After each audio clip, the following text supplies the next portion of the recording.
પણ હું માતા એવી છું ને જેને ખરેખરમાં ભાવ ભક્તિ શ્રદ્ધા હશે ને ખાલી વિડીયો જોઈને એને એની ભાષા ભલે તમિલનાડુ બોલતો હોય ને તો મને મેલડીને તમિલનાડુ ને સમજણ પડે થાય કે નહીં. એની ભાવનાઓ જે હોય ઇંગ્લિશમાં બોલે તો ઇંગ્લિશમાં મને સમજણ પડે કે મનથી ઇંગ્લિશમાં શું પ્રાર્થના કરે. જો મનથી આ તમે ગમે તેવી ભાષા બોલતા હશો પણ જ્યારે કોઈ પણ ભગવાન માતાજીને તમે પ્રાર્થના કરતા હશો ને તો તમારી જે વાસ્તવિક માતૃભાષા છે ને એ જ ભાષાથી તમે માતાજીને પ્રાર્થના કરતા હશો. તમે આમ છે કરીને બોલતા હશો પણ તમે તમારી કુળદેવીની આગળ પ્રાર્થના કરશો તો તમારી ગોમડિયા ભાષામાં જ કરતા હશો. વિચારજો આ વાત.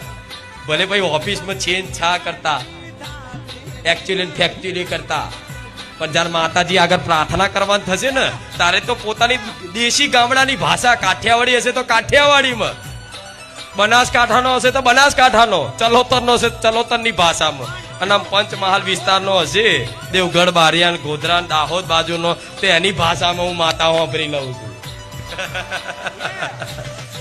એમ તો મને બધી આવડે છે ભાષા, થાય કે નહીં?